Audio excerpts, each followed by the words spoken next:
Jadi pada malam hari ini itu kita akan sharing terkait materi. Kalau saya pribadi, pada malam hari ini akan membawakan terkait panduan strategis melanjutkan S2.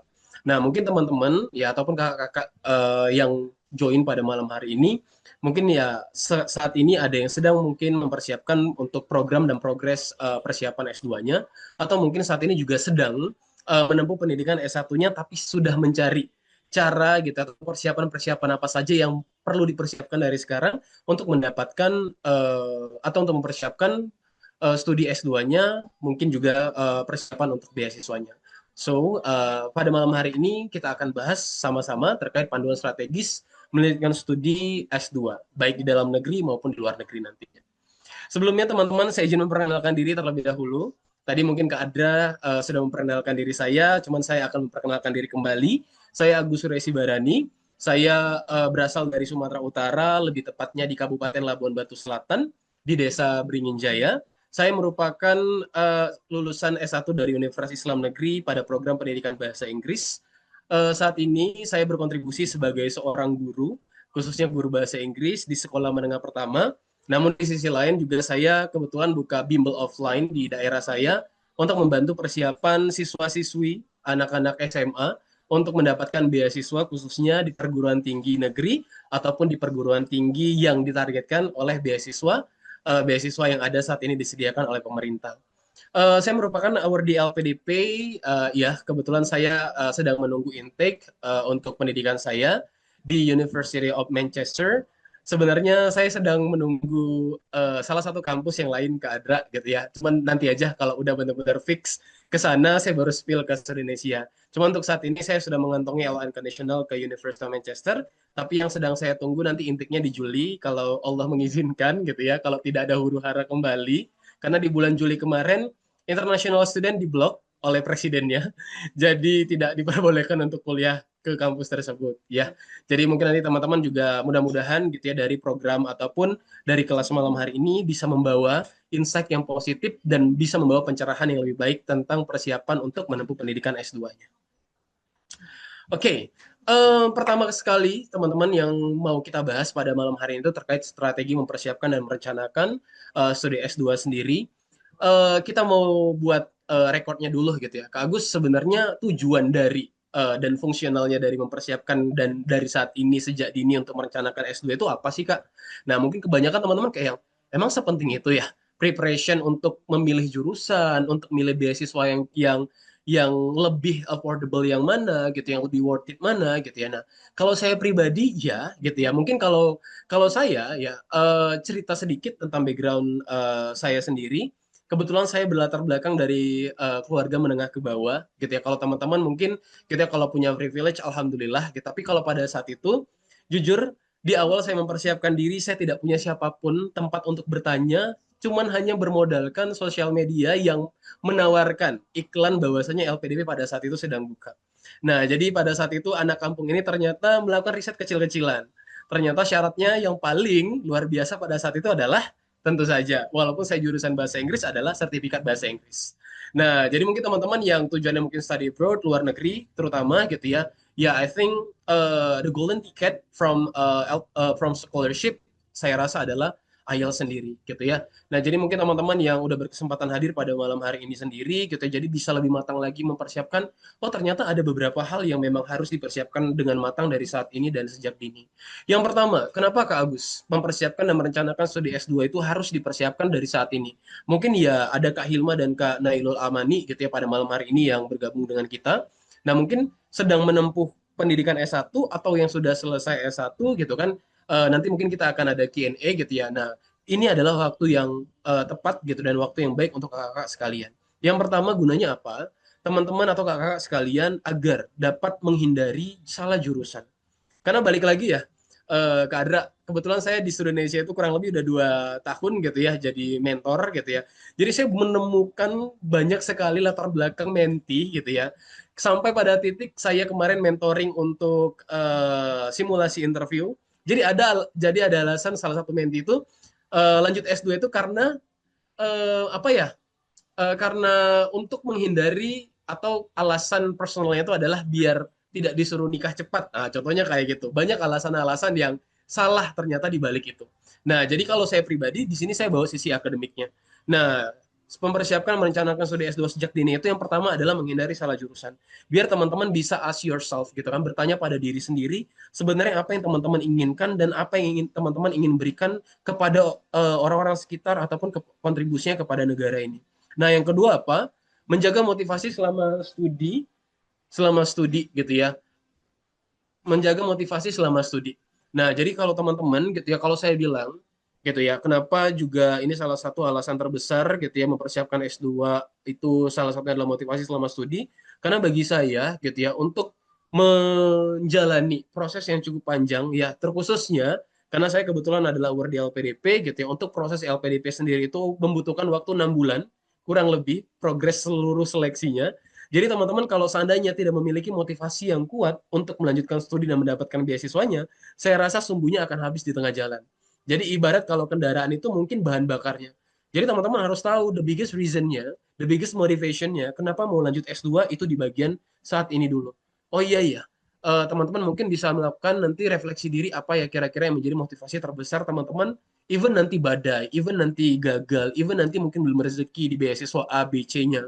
Tapi teman-teman masih punya kemauan dan jiwa untuk fight kembali bahwasanya beasiswa itu kalau saya pribadi ya, kalau saya pribadi itu beasiswa bukan untuk orang-orang, bukan hanya untuk orang-orang pintar.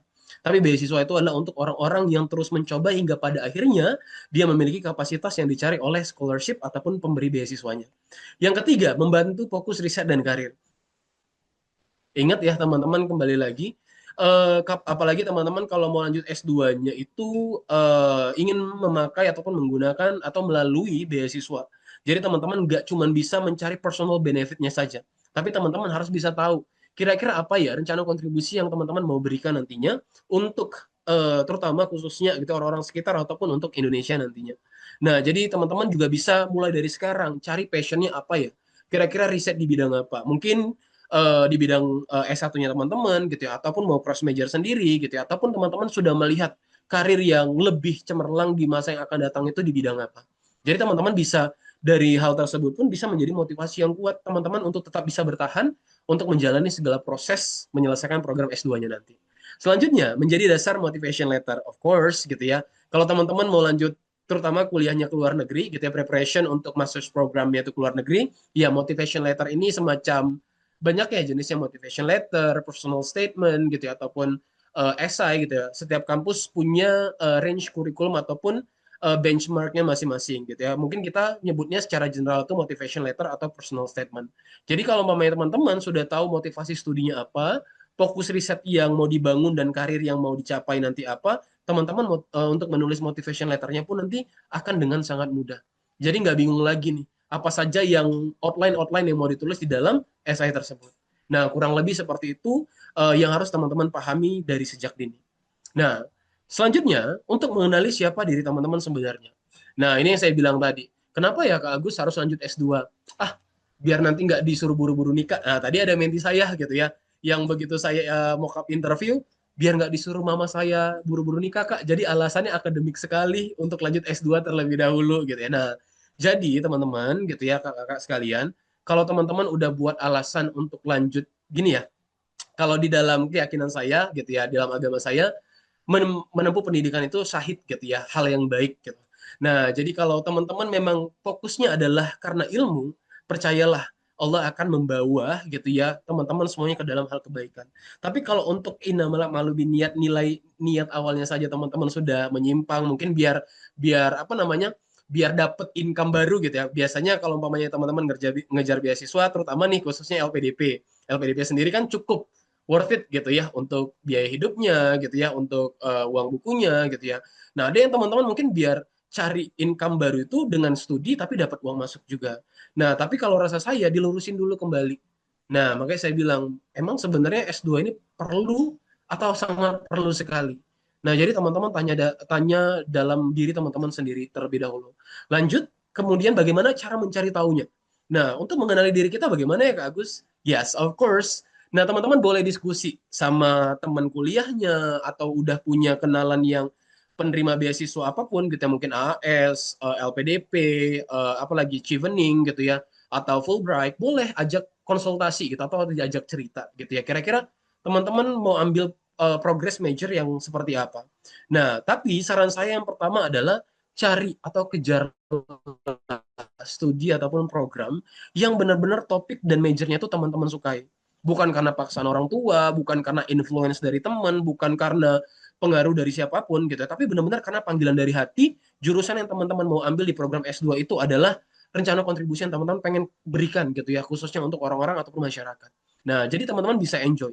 Karena jujur, untuk sejauh ini ya teman-teman saya yang mungkin yang udah kuliah gitu ya, di luar negeri khususnya mereka dapat LPDP, challenging untuk studi S2 itu jauh lebih berkali-kali lipat daripada program S1.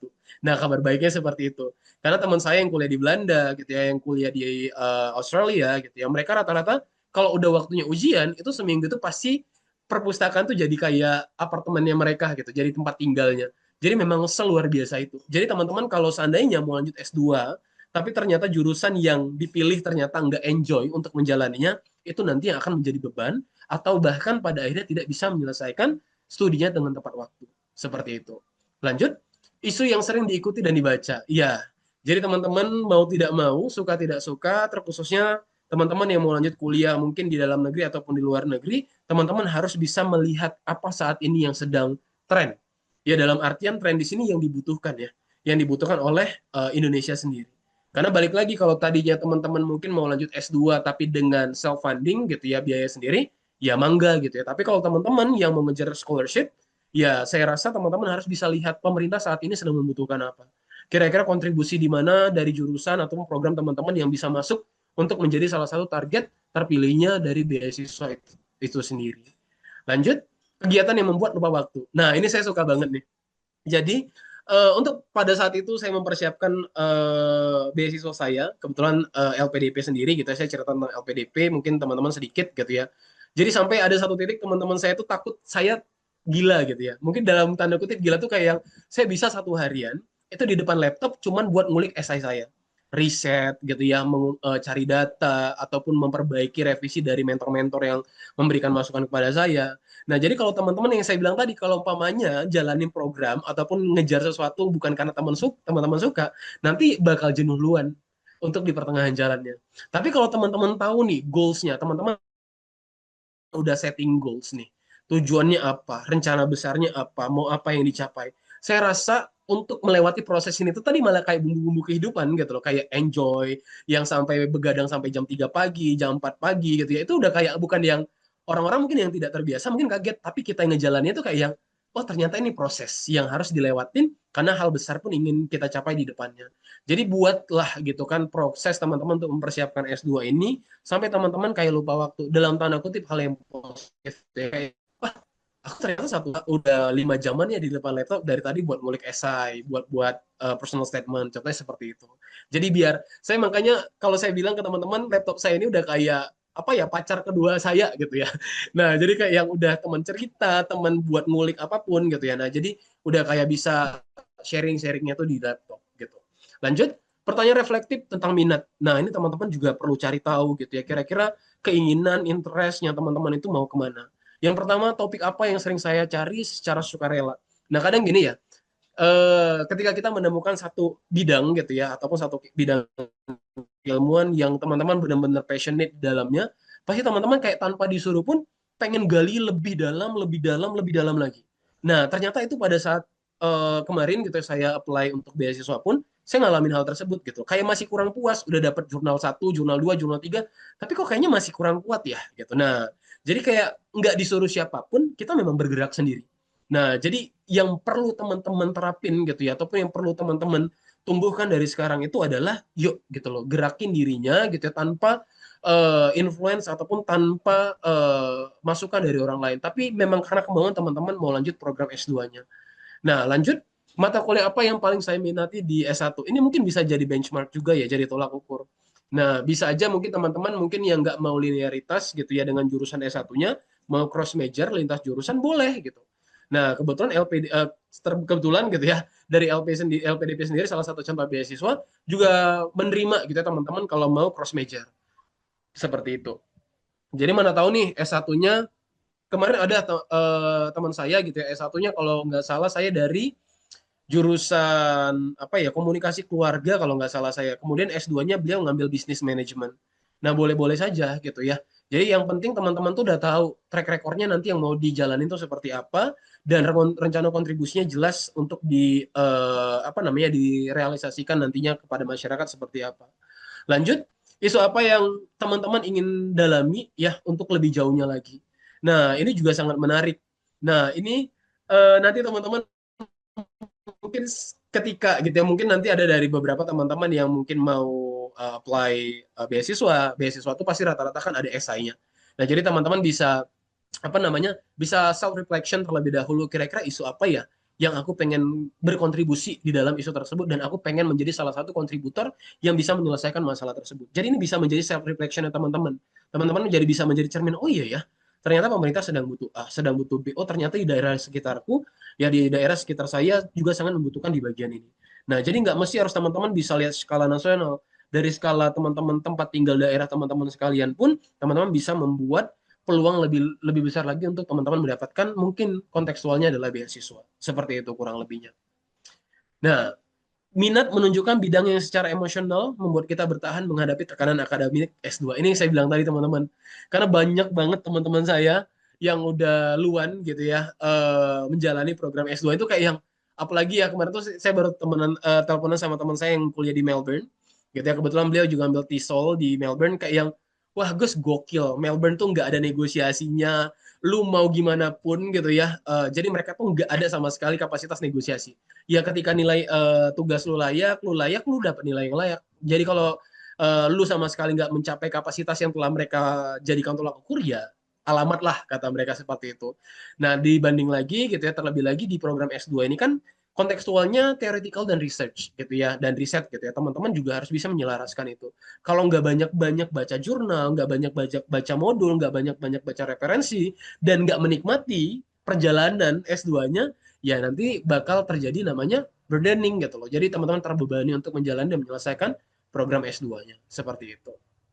Lanjut, jika kamu berhenti belajar hari ini, nah ini teman-teman, ini kita masuk ke pertanyaan self reflection ya.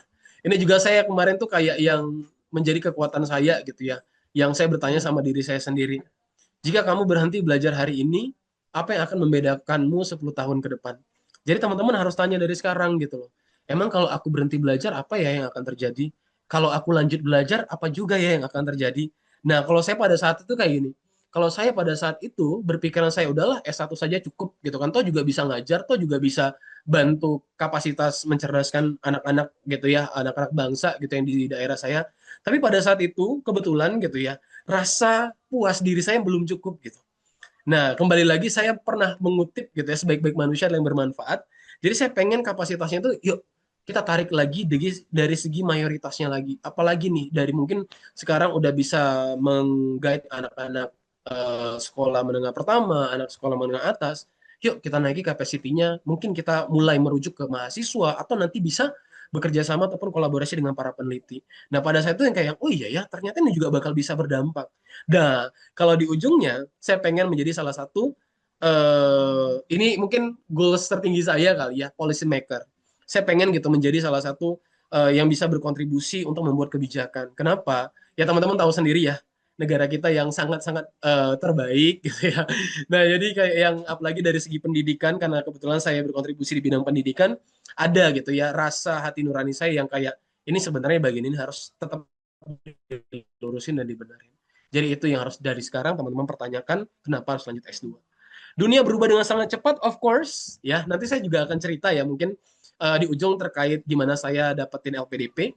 Ya, ini sangat-sangat cepat sekali gitu ya, karena tadi juga saya baru baca di grupnya mentor-mentor di Indonesia, kan baru keluar ya hari ini LPDP buka di tanggal 22 Januari untuk batch pertama, dan ini ada suatu gebrakan baru lagi gitu ya, Kak Adra mungkin kurang lebih juga tahu gitu ya.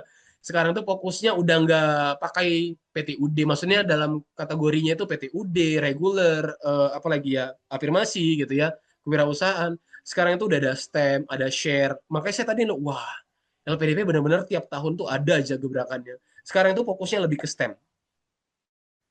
Nah, jadi teman-teman harus bisa Jadi kalau kemarin ada menti yang nanya saya gini, Kak Agus, sekarang tahun besok LPDP itu lebih berfokus pada STEM. Itu kira-kira kalau jurusan bahasa masih punya peluang besar nggak ya Kak Agus? Tetap saya bilang gitu. Setiap siapapun apapun jurusannya tetap bisa memiliki peluang yang sama. Karena LPDP sendiri juga tidak membagi-bagi jurusan-jurusan spesifik yang diprioritasin gitu. Ketika kita bisa mencari alur yang memang benar-benar LPDP butuhkan, khususnya LPDP atau beasiswa butuhkan, kita juga bakal mendapatkan golden ticket yang akan mereka berikan kepada diri kita. Nah, jadi nggak usah insecure. Wah, Kak Agus sekarang lebih diutamain yang teknologi, lebih diutamain yang apa namanya teknik nuklir gitu ya. Nah, di 2025 batch 2 kemarin kan teknik nuklir tuh yang sangat-sangat marak yang diiniin gitu kan. Nah, tetap teman-teman semua punya kesempatan yang sama juga buat apply scholarship-nya nanti. Jadi teman-teman juga harus ikutin, makanya saya bilang tadi, trennya itu adalah dunia berubah dengan sangat cepat. Kalau teman-teman ketinggalan satu poin gitu ya, apa yang saat ini pemerintah ataupun masyarakat sedang butuhkan, teman-teman akan kehilangan gap banyak sekali untuk bisa menyelaraskan tujuan teman-teman dengan tujuan pemerintah. Lanjut, gelar bukan segalanya benar, ya.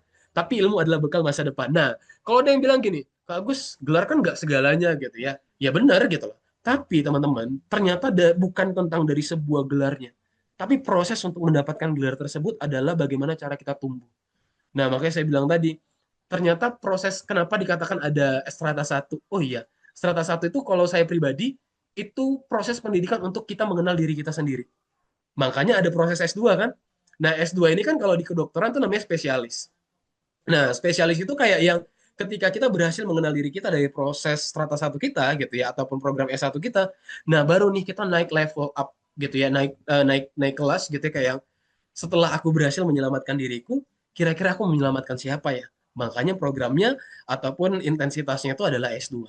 Nah, spesialis kan teman-teman. Nah, teman-teman kalau nanti berhasil melewati program ini, teman-teman bakal menjadi seorang ahli mungkin. Nah, jadi teman-teman, ya itu tadi, ternyata ilmu adalah bekal masa depan. Teman-teman nggak cuma bicara tentang diri teman-teman sendiri, tapi teman-teman juga bisa menyelamatkan orang-orang di luar diri teman-teman. Wah, itu yang benar-benar kayak, oh iya ya, ternyata juga apa ya yang saya pahamin pun ternyata hidup bukan tentang diri kita sendiri, bukan tentang menyelamatkan diri kita, tapi ketika kita berhasil menyelamatkan diri kita, bagaimana cara kita bisa membantu dan menyelamatkan orang-orang di sekitar kita. Itu adalah tujuan teman-teman kebanyakan yang mau lanjut S2. Nah, jadi biar tahu nih self reflectionnya dari sekarang teman-teman. Lanjut, sudah S2, pilihan sadar untuk bertumbuh. Ini yang saya bilang tadi. Kalau teman-teman udah sadar nih, udah selesai S1-nya, mungkin udah gap 2 tahun gitu ya. Kak Agus sebenarnya masih bingung sih, kenapa sih harus S2 gitu ya. Banyak juga orang yang S2 masih nganggur, banyak juga orang yang S2 masih nggak tahu arahnya mau kemana. Nah, itu tadi teman-teman. Teman-teman ketika mau apply S2, teman-teman harus tanya diri teman-teman sendiri dulu. Udah kira-kira apa nih track record yang teman-teman mau capai? Kira-kira kontribusi apa yang teman-teman mau berikan kepada orang-orang sekitar teman-teman ataupun kepada cakupan nasionalnya yaitu kepada bangsa Indonesia sendiri.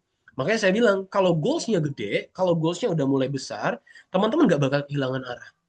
Nah, karena pada akhirnya ilmu itu tadi juga bertumbuh gitu loh. Nah, kalau teman-teman juga sadar gitu, oh, ternyata S2 itu adalah tentang bagaimana aku dan orang-orang di luar diriku.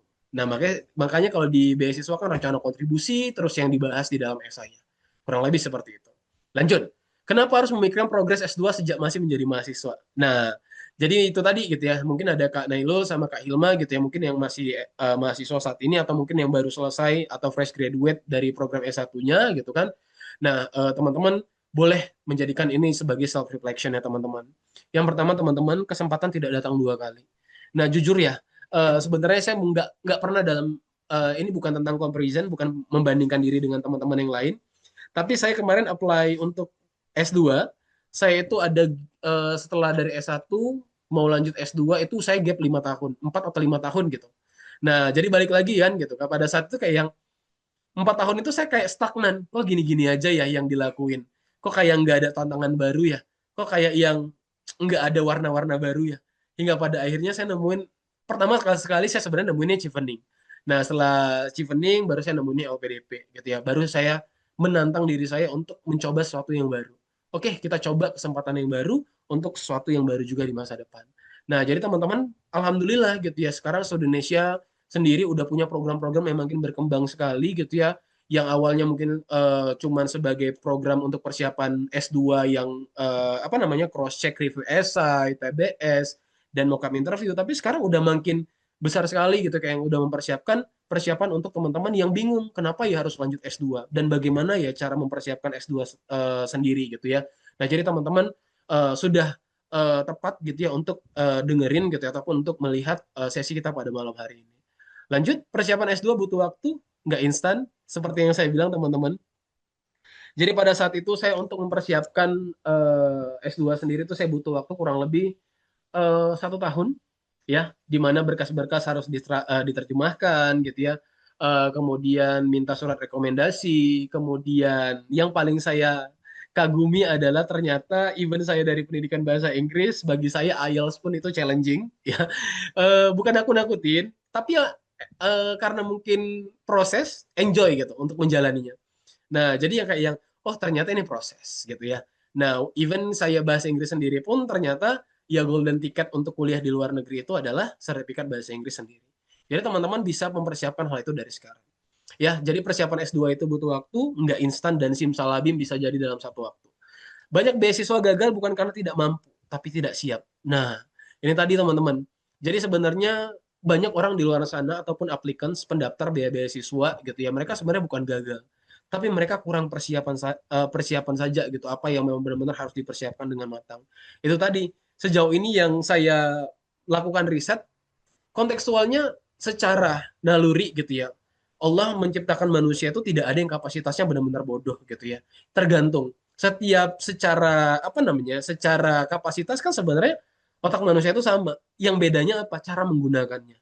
Nah, ternyata itu tadi, cara menggunakannya kan ibarat sebuah mata pisau gitu ya. Semakin seseorang mengasah mata pisau tersebut, semakin tajam pula lah. Nah, manusia pun seperti itu. Jadi ketika dia gagal melakukan suatu percobaan ataupun usaha, dia akan belajar dari kesalahan-kesalahan kegagalan dia hingga pada akhirnya dia menemukan satu proses yang menjadikan diri dia pada satu proses kematangan dan ya itu tingkat tertinggi dari sebuah kecerdasan kalau saya bilang. Makanya saya bilang pintar dan cerdas itu beda.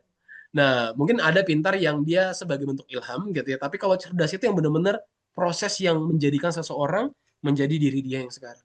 Seperti itu. Nah, mahasiswa hari ini adalah pemimpin di masa depan. Ya, ini yang pemerintah sedang tunggu-tunggu dan sedang cari-cari. Ya, apalagi teman-teman mungkin pernah dengar Indonesia Emas 2045 sebagai salah satu bentuk 100 tahunnya Indonesia gitu ya. Nah, di situ adalah masa emasnya kita gitu ya. Jadi teman-teman mau ngasih apa dalam bentuk kontribusi untuk pemerintah, terkhususnya untuk bangsa kita yang besar ini. Lanjut, mindset yang perlu diluruskan untuk melanjutkan program S2.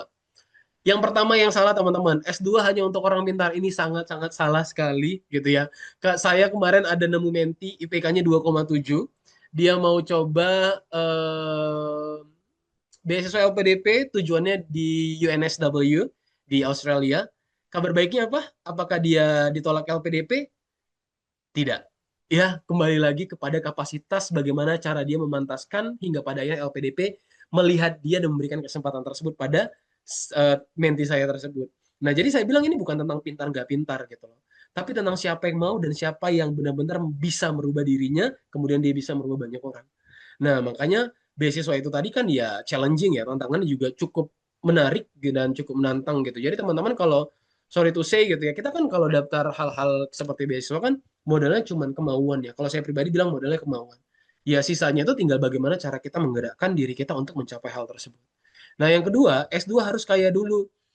Kak Agus, Kak Agus apakah orang kaya? Nah kabar baiknya teman-teman, ibu saya seorang single mom atau biasa orang-orang nyebutnya single parent. Jadi saya kelas 3 SMP itu ayah saya sudah meninggal dunia. Jadi saya satu-satunya sarjana di keluarga saya. Jadi saya 5 bersaudara, saya anak paling kecil. Bayangin, kalau saya pakai statement yang kedua ini saya bilang S2 harus kaya dulu, kira-kira eh, ada nggak pergerakan dari diri saya? Ternyata tidak. Nah, jadi itu tadi teman-teman yang harus menjadi motivasi terbesar ya teman-teman. Ternyata kalau saya bilangnya gini, satu-satunya cara orang-orang seperti saya agar terlihat dan bisa memiliki kapasitas yang setara dengan orang-orang yang punya privilege adalah dengan ilmu. Nah, makanya teman-teman harus gila-gilaan. Ya kalau saya bilang, bahkan teman saya Gus, kenapa sih masih mau lanjut S2 atau bahkan mungkin nanti ada niat melanjut S3? Ya karena saya pribadi, kemungkinan karena saya orang menengah ke bawah, bahkan dibilang orang yang kategorinya tidak mampu gitu ya. Ya satu-satunya cara saya agar dilihat oleh mata banyak manusia adalah dengan kapasitas keilmuan saya. Yang bisa memberikan dampak baik dan positif kepada orang-orang di sekitar saya. Kurang lebih seperti itu. Yang ketiga, S2 hanya untuk dosen atau akademisi? Enggak, teman-teman. Ya balik lagi, S2 itu proses bertumbuh, berkembang, dan menemukan apa yang kita benar-benar ingin berikan dan inginkan. Jadi kalau seandainya teman-teman yang memang nggak mau jadi dosen atau akademisi sendiri pun, ya teman-teman bakal menemukan ilmu-ilmu baru, menemukan relasi-relasi baru, menemukan experience yang teman-teman selama ini belum pernah temukan. Jadi positive thinkingnya itu adalah, oh ternyata S2 bukan tentang sebatas hitam di atas putih dapat ijazah. Bukan gitu. Tapi bagaimana teman-teman lebih bertumbuh lagi untuk memberikan dampak yang lebih besar lagi. Nah, yang benarnya bagaimana mindsetnya Kak Agus? S2 itu untuk jiwa seseorang pembelajar yang serius. Nah, seriusin dalam artian apa? Ketika dia tahu apa yang ingin dia jalanin dan dia ingin berikan di masa depan. Nah, makanya saya bilang tadi, hingga pada akhirnya teman-teman bisa enjoy untuk menjalani program S2-nya nanti. S2 bisa dibiayai beasiswa teman-teman, kabar baiknya. Nah, itu tadi gitu kan. Kalau yang punya privilege mungkin kalau orang tuanya mampu ya mangga gitu, self funding boleh, boleh sekali. Tapi kalau saya pribadi Kak, jujur saya nggak sanggup gitu ya, apalagi S2 tuh mahal gitu ya. Jangankan luar negeri, dalam negeri sendiri aja untuk kelas UGM, UI aja tuh uang kuliahnya bisa 2 digit. Nah bayangin, sorry tuh saya kayak saya pribadi, saya kerja untuk bisa memenuhi kebutuhan saya sehari-hari aja tuh udah alhamdulillah hirobil alamin sekali gitu loh. Nah tapi balik lagi, ternyata Allah Maha Baik menyediakan dan memberikan kesempatan untuk setiap manusia yang mau berikhtiar. Nah, jadi teman-teman juga nggak boleh pesimis gitu loh. Kak Agus, aku orang nggak punya. Kak Agus, aku terkendala dari finansial sama.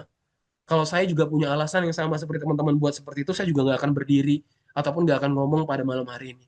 Nah, hingga pada akhirnya orang-orang yang memiliki alasan hanya untuk membuat dirinya gagal di saat ini. Jadi teman-teman harus bisa refleksi itu dari sekarang. Lanjut, S2 untuk akademisi, praktisi, dan pemimpin perubahan. Ini lebih tepat. Bukan hanya untuk akademisi, tapi untuk praktisi, untuk ahli, untuk pemimpin perubahan. Ya, ingat teman-teman, ya kembali lagi yang seperti yang saya bilang tadi, ini bukan hanya tentang kita merubah diri kita, tapi tentang bagaimana setelah kita berhasil merubah diri kita merubah orang-orang di sekitar kita. Itu adalah salah satu niat yang Masya Allah sekali kalau saya bisa bilang sampai detik ini. Ternyata makanya Tuhan gitu ya ataupun Allah mengutus manusia untuk hadir di muka bumi ini. Jadi bukan cuma untuk memperkaya diri kita doang gitu ya, tapi bagaimana cara kita juga bisa menyelamatkan saudara-saudara ataupun orang-orang di sekitar kita. Seperti itu. Lanjut, kenali diri sebelum melangkah, teman-teman. S2 bukan pelarian, garis bawahi. Ini yang saya bilang tadi. Ingat, S2 ini bukan pelampiasan, S2 bukan pelarian, tapi adalah sebuah perencanaan yang matang. Ya, jadi kalau teman-teman jadikan S2 itu adalah sebuah pelarian biar nggak dibilang apa namanya udah tua tapi kok belum nikah gitu ya. Nah saya sama tuh kenanya di saya gitu ya. Tapi karena saya tahu goal saya apa, saya nggak pernah menjadikan itu sebuah kapasitas yang mengusik perjalanan saya. Nah yang tahu apa yang kita sedang jalani itu kan kita sendiri. Jadi teman-teman juga bisa refleksi itu. Tanyakan pada diri sendiri, apa isu yang membuat saya peduli? Teman-teman harus benar-benar tanya ini dalam hati. Kedua, di bidang apa saya ingin berkontribusi? Teman-teman mau berkontribusi di bidang apa? Nah, kalau saya pribadi jujur teman-teman, karena saya kebetulan berkontribusinya itu di bidang pendidikan, jadi saya banyak melihat kapasitas kapasitas yang belum cukup terpenuhi di bidang pendidikan sendiri. Terutama sekarang apa nih kemajuan zaman semakin maju gitu, tapi anak-anak didik gitu ataupun peserta didik masih tidak memiliki kapasitas atau kemampuan yang cukup untuk bisa mengikuti perubahan ataupun globalisasi. Nah, jadi teman-teman bisa lihat mau dari bidang apa teman-teman berkontribusinya. Selanjutnya menjadi siapa teman-teman 10 tahun yang akan datang. Nah, mungkin teman-teman yang hadir pada malam hari ini sebelumnya belum kepikiran. Kak Gus emang harus sepisioner itu ya sampai mikirin 10 tahun yang akan datang? Iya. Nah, bahkan gitu ya seorang B.J. Habibie pun mengajarkan para generasi muda tuh berpikir yang seperti itu. Jadi kalau tapi saya lupa ya siapa yang bilang Sultan Syahrir kah atau siapa ya atau Buya ya. Buya Hamka. Jadi ada satu statement bilang gini, kalau hidup sekedar hidup, babi di hutan pun hidup. Kalau makan sekedar makan, monyet di hutan pun makan atau kera di hutan pun makan. Masalahnya teman-teman kita bukan bagian dari mereka. Nah, jadi teman-teman harus bisa memberikan dampak ataupun perbedaan yang cukup signifikan. Tuhan memberikan kita akal sehat yang cukup bisa membantu memberikan perubahan dan itu benar-benar teman-teman harus bisa manfaatkan sampai di kapasitas maksimalnya teman-teman. Seperti itu. Lanjut, menentukan jurusan dengan makna yang mendalam. Nah, ini mungkin yang Kak Agus masih bingung nih S2 nanti mau ambil jurusan apa ya kira-kira. Aku kadang suka bisnis, kadang juga pengen di pendidikan juga gitu ya. Boleh gitu loh. Teman-teman boleh konsul juga gitu ya. Ataupun boleh ajak teman ataupun bahkan awardee dari penerima beasiswa boleh sekali. Nah, di sini teman-teman, Jurusan tepat itu sama dengan ilmu plus kontribusi plus kebermanfaatan. Jadi setelah teman-teman dapat ilmunya, teman-teman bisa memberikan dampak yang besar, kemudian teman-teman juga bisa memberikan kebermanfaatan yang sangat luar biasa. Yang pertama, pilih jurusan yang relevan dengan masalah nyata. Ini juga nggak boleh ngasal. Jadi kalau teman-teman kayak yang, ah, ambil jurusan IT contohnya kira-kira seperti itu. Tapi teman-teman nggak tahu nih, kira-kira masalah ataupun urgensi apa yang benar-benar di bidang IT sangat butuhkan saat ini. Nah, jadi teman-teman harus lihat dulu masalah nyatanya di bidang jurusan ataupun pendidikan yang teman-teman mau tempuh di program S2-nya nanti. Selanjutnya, hubungkan minat pribadi dengan kebutuhan bangsa. Nah, ini tadi, mungkin teman-teman pernah dengar Indonesia Emas 2045, SDGs, RPJPM, RPJPN. Sekarang itu tapi yang sedang digalakkan itu Asia Cita. Nah, nanti teman-teman boleh riset ya, karena kalau saya jelasin nggak cukup waktunya gitu ya. Nah, lanjut pikirkan dampak bukan hanya gelar. Nah, ini saya bilang tadi, S2 itu bukan hanya sebatas pendidikan seperti pendidikan di S1. Ya, kita sama-sama pernah mengenyam pendidikan S1 lah ya, kurang lebih kita sama-sama paham bagaimana proses S1, tapi percayalah S2 itu lebih dari sekedar S1. Nah, jadi itu benar-benar seriusnya dapat, ya teman-teman tumbuhnya juga dapat kalau benar-benar ngerjain dengan sangat serius. Kalau memang benar-benar teman-teman niatnya itu memberikan dampak yang besar. Tapi kalau cuma mau ngejar gelar mah banyak juga ya yang sorry to say mungkin yang kelas online pun setahun atau 1 tahun setengah udah bisa dapat gelar gitu ya. Kalau cuma yang dikejar gelar. Tapi kan di sini tidak hanya mengejar sebuah gelar seperti itu. Lanjut, apa yang bangsa ini sedang butuhkan?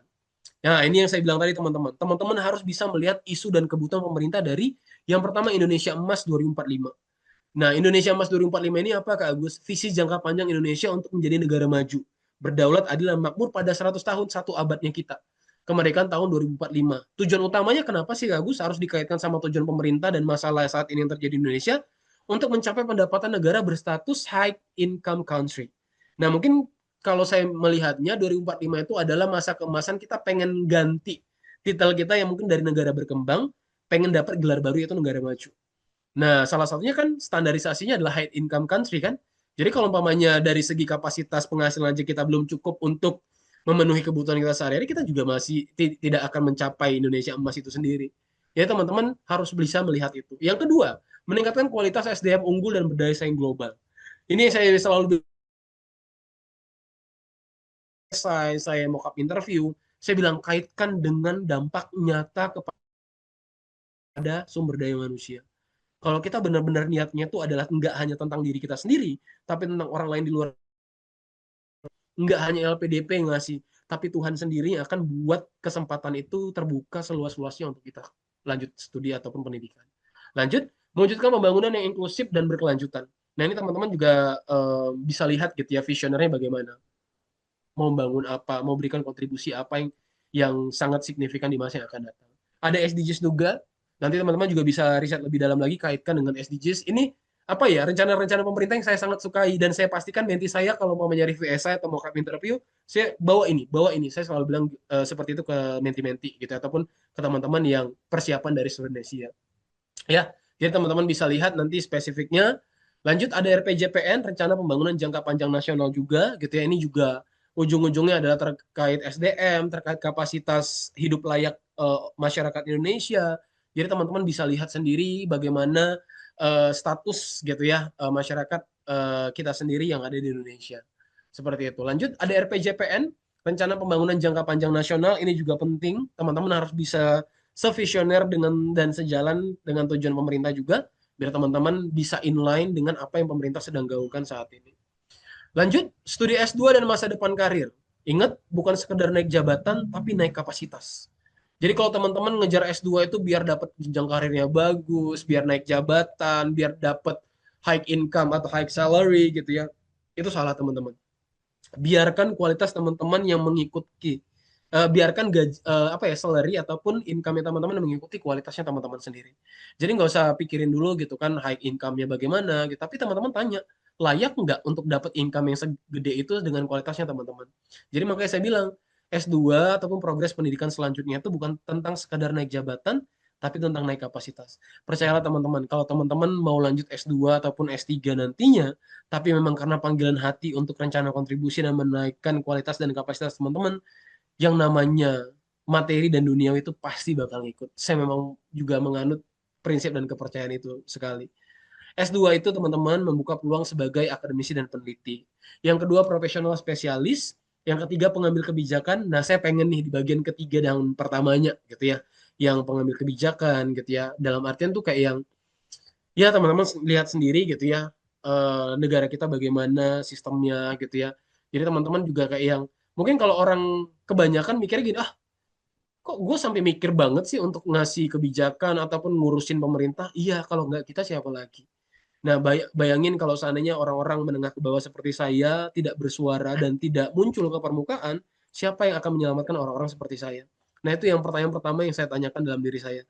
Berarti, yuk, saya harus menjadi salah satu kontributor pertama gitu ya, yang mungkin bisa menyuarakan hal tersebut sampai ke titik tertinggi di atas sana. Nah, jadi mungkin teman-teman juga bisa menjadikan hal itu sebagai refleksi teman-teman. Dan yang terakhir, penggerak sosial dan pendidikan. Nah, ini juga saya suka teman-teman.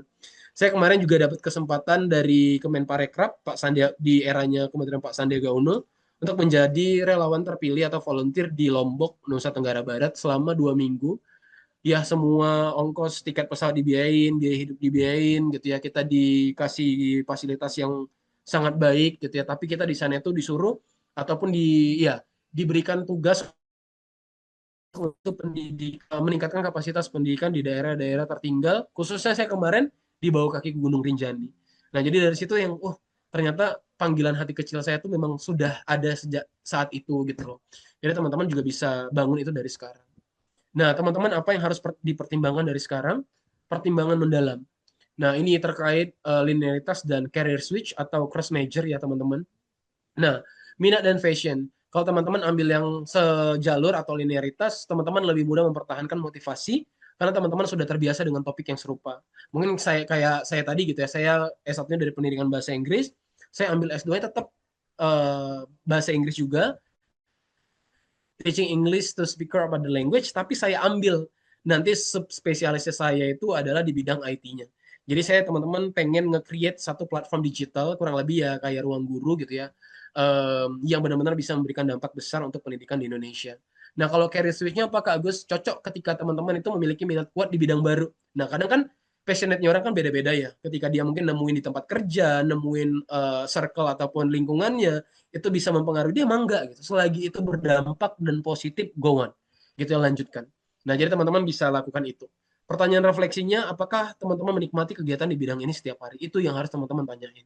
Kalau mau career switch, apakah teman-teman nikmati? Atau kira-kira kalau mau linearitas, apakah teman-teman juga akan menikmatinya? Lanjut, kompetensi dan dasar akademik secara linearitas juga, teman-teman sudah punya landasan teori kalau ambil linearitas.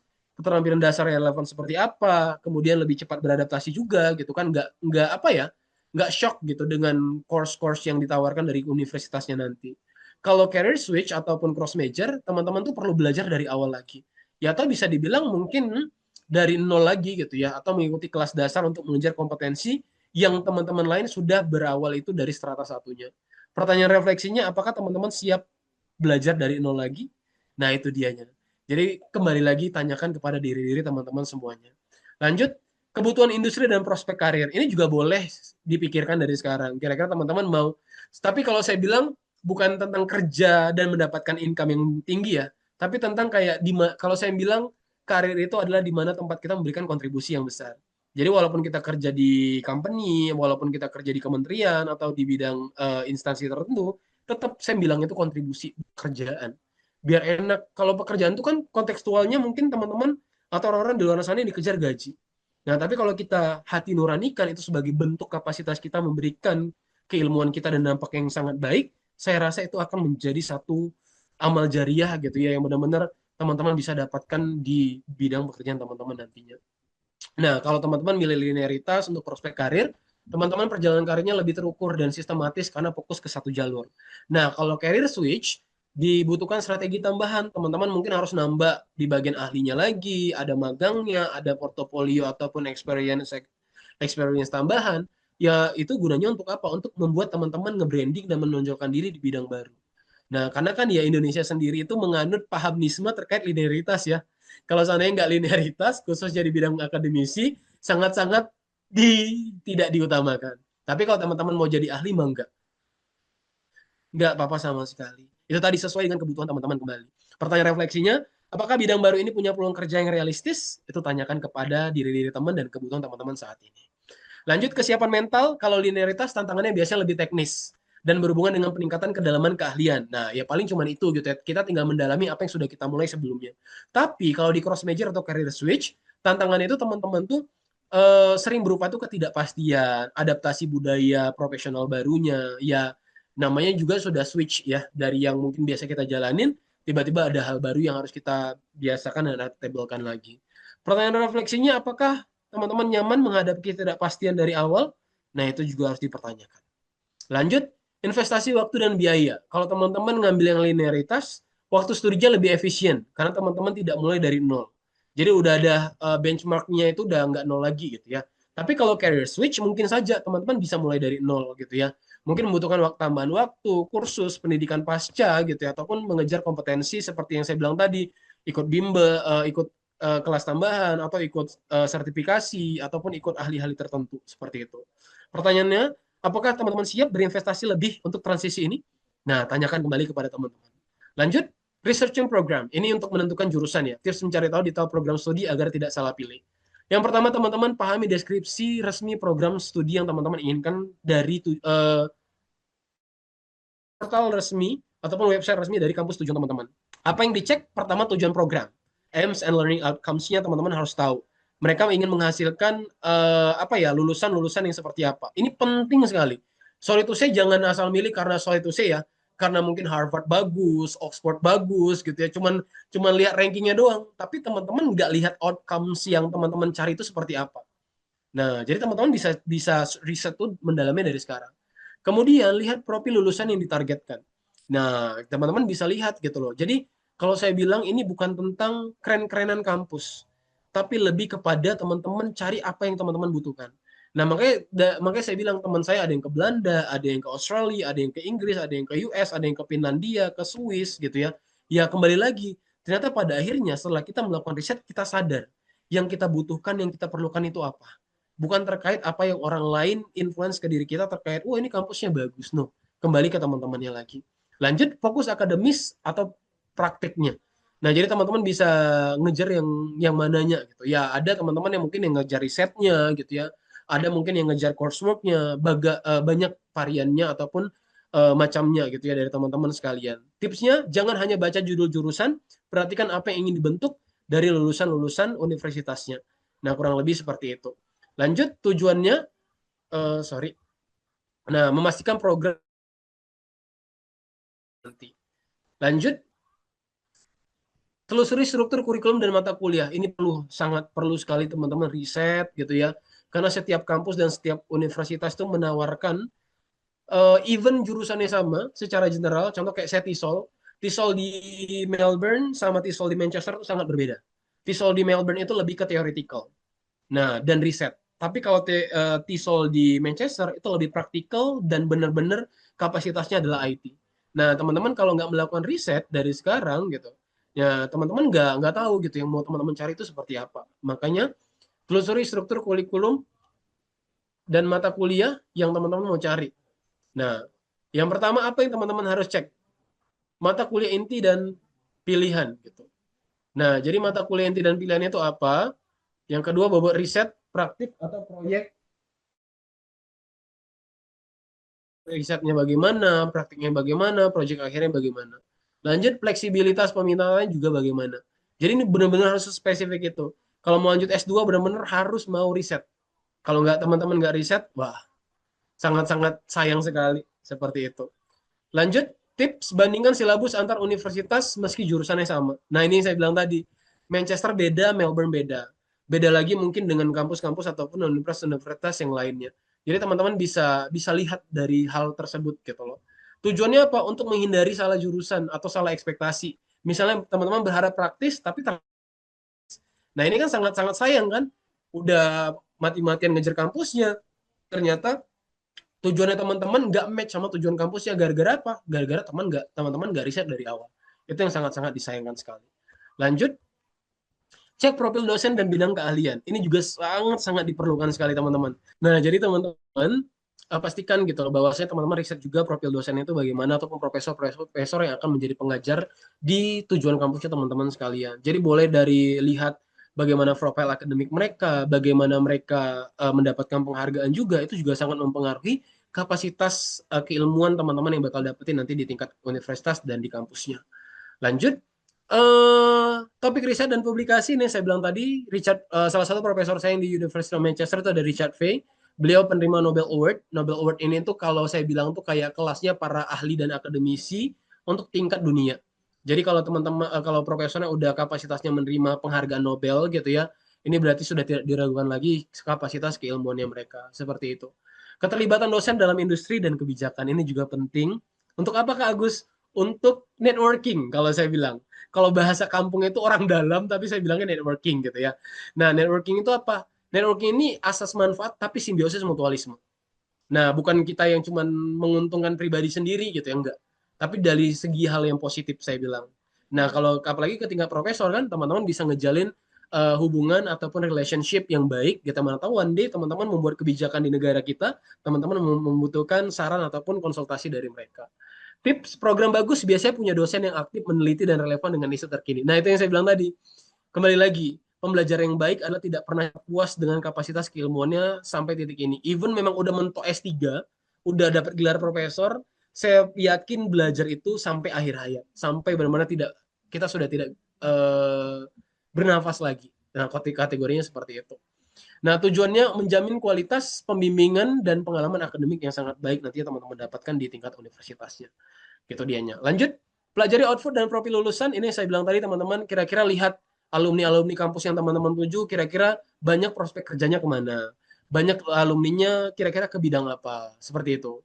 Ya, lulusan bekerja di bidang apa, waktu tunggu kerjanya berapa lama, peran dan jenjang karir alumninya seperti apa nyatanya di lapangan. Tipsnya, cari dari LinkedIn atau website alumni gitu ya. Jadi teman-teman bisa cek aja gitu loh. Umpamanya teman-teman tujuannya ke Melbourne gitu ya. Teman-teman bisa cek siapa-siapa saja yang orang-orang apa namanya lulusan alumni Melbourne yang jadi orang-orang besar dan memiliki pengaruh yang luar biasa. Boleh, itu sangat-sangat dijadikan tolak ukur. Tujuannya menilai apakah program tersebut realistis membawa teman-teman ke karir yang diinginkan. Lanjut ke university hunting, pertimbangkan teman-teman kalau memilih jurusan, memilih kampus, tadi udah memilih jurusan, sekarang memilih kampus. Pertama, pertimbangkan akreditasi dan reputasi universitas. Nah, ini bukan artinya kita mendiskreditkan kampus-kampus yang akreditasinya belum mencapai tahap internasional, bukan gitu ya. Tapi kalau akreditasi dan reputasi kampusnya bagus, ya kemungkinan juga hasil nyatanya seperti itu. Nah, tapi kalau saya kembali lagi bilang, ya dimanapun kampusnya itu tergantung kepada siapa yang mengisi di dalam kampus tersebut. Jadi bukan tentang sebaik apa kampusnya, tapi sebagaimana kita bisa berkembang dan bertumbuhnya. Lanjut, kurikulum dan fokus riset. Ini teman-teman harus lihat. Kalau mungkin S1 dulu kan kayak nggak seteliti ini ya, mau S2 gitu. Nah, tapi kalau S2 teman-teman harus lihat kurikulumnya 2 tahun nanti kuliahnya apa aja yang ditawarkan, mata kuliahnya apa saja, fokus riset tesisnya nanti bagaimana gitu kan. Teman-teman harus lihat itu biar nanti juga setelah lulus tahu apa yang mau dilakukan. Jadi dapat tuh setting goals-nya nanti teman-teman bagaimana setelah lulus dari kampus dan tujuan universitas teman-teman sekalian. Kemudian kualitas dosen seperti yang saya bilang tadi dan profesor bahkan pembimbing itu juga harus dipertimbangkan. Jaringan alumni dan kerjasama internasional ini yang kalau teman-teman mungkin kebanyakan orang-orang kalau kuliah di luar negeri selain memang keilmuan yang dicari, mereka juga ingin mengejar international networking, kapasitas jaringan internasional. Kemudian fasilitas yang ditawarkan, ini juga jangan lupa.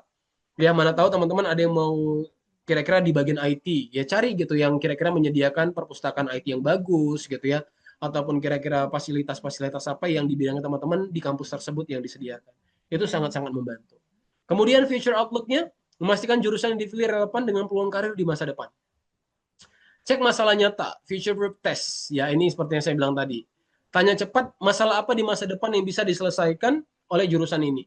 Contoh pendidikan, kualitas SDM, kesehatan, populasi, dan teknologi, teknologi, digitalisasi, lingkungan, keberlanjutan. Nah, ini teman-teman bisa jadikan benchmarknya, tolak ukurnya. Kira-kira bagaimana ya nanti ke depannya aku melihat sesuatu. Dan kenapa aku harus mengambil jurusan ini, dan bagaimana nanti aku bisa mendapatkan beasiswa dan fundingnya untuk mendanai program S2-nya teman-teman sekalian. Seperti itu. Jurusan relevan sama dengan jurusan yang memecahkan masalah jangka panjang. Ini yang saya bilang tadi. Kalau teman-teman tahu progres yang teman-teman itu bagaimana di S2-nya, teman-teman pasti bakal memberikan dampak yang besar nantinya setelah lulus. Lihat kontribusi pekerjaan 10 sampai 20 tahun ke depan. Ini juga penting ya. Saya bilangnya kontribusi ya. Nah, jadi perhatikan misal otomatisasi AI gitu yang sekarang sangat ramai dan menjadi tren. Digital skills ya sekarang juga banyak gitu ya, digital skills diperlukan. Kalau kita nggak mau belajar, ketinggalan lah kita gitu ya. Kemudian green jobs juga gitu ya. Human center skill, pendidikan, psikologi, sosial gitu ya, teman-teman harus bisa lihat.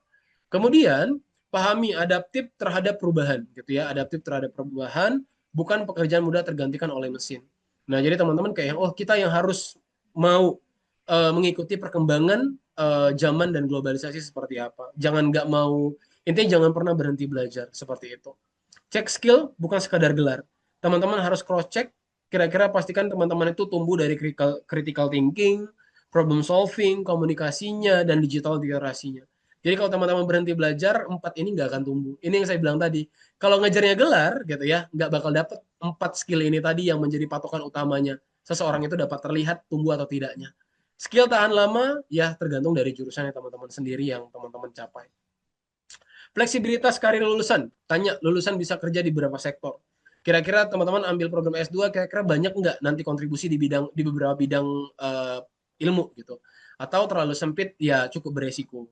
Jadi teman-teman bisa pertimbangkan juga dari segi kapasitas karir lulusan ya teman-teman. Keterkaitan dengan kebijakan nasional dan global ini juga perlu. Nilai plus jika relevan dengan SDGs, Sustainable Development Goals, Indonesia Emas 2045, RPJPN atau RPJMN, SDM, teknologi, ekonomi hijau, jurusan yang inline kebijakan sama dengan peluang kerja lebih luas. Jadi teman-teman bisa pastikan itu. Lanjut, peluang upskilling dan ahli karir teman-teman. Jurusan ideal mudah dikombinasikan dengan sertifikasi gitu ya. Kalau teman-teman tahu apa yang teman-teman sedang jalani dan jurusan apa yang teman-teman ambil cross majornya, teman-teman bisa collab-kan itu dengan jurusan teman-teman sebelumnya. Bisa lintas bidang atau hybrid career. Nah, ini teman-teman, ya kita sudah sampai ke penghujung. Ini kutipan yang saya buat sendiri, ya. Jadi teman-teman bisa jadikan apa ya? Jadikan pengingat dalam hidup teman-teman. Jika kamu punya kesempatan belajar lebih tinggi dan kamu tidak menggunakannya, maka kamu telah menyia-nyiakan potensi yang bisa mengubah banyak kehidupan. Bayangin, dari satu orang kalau kita mau nge-push gitu ya, arti nge-push tuh kayak mau berproses gitu diri kita, ternyata yang selamat bukan diri kita doang, tapi banyak kehidupan-kehidupan yang terselamatkan dari dua tangan kecil kita ini dan menyelamatkan kehidupan banyak orang. Nah, jadi cuman gara-gara kita mau atau tidak mau itu juga sangat berdampak. Makanya saya bilang, makanya juga kayak pilihan gitu. Kita milih nggak milih pun tetap beresiko keduanya. Jadi kalau daripada karena dua-duanya beresiko ya bagus milih lah gitu kan. Bagus jalani, terabas aja jalannya sampai titik di mana Allah kasih ataupun Tuhan kasih kesempatan buat kita nanti di suatu tempat seperti itu. Terima kasih teman-teman, salam sukses tahun 2026.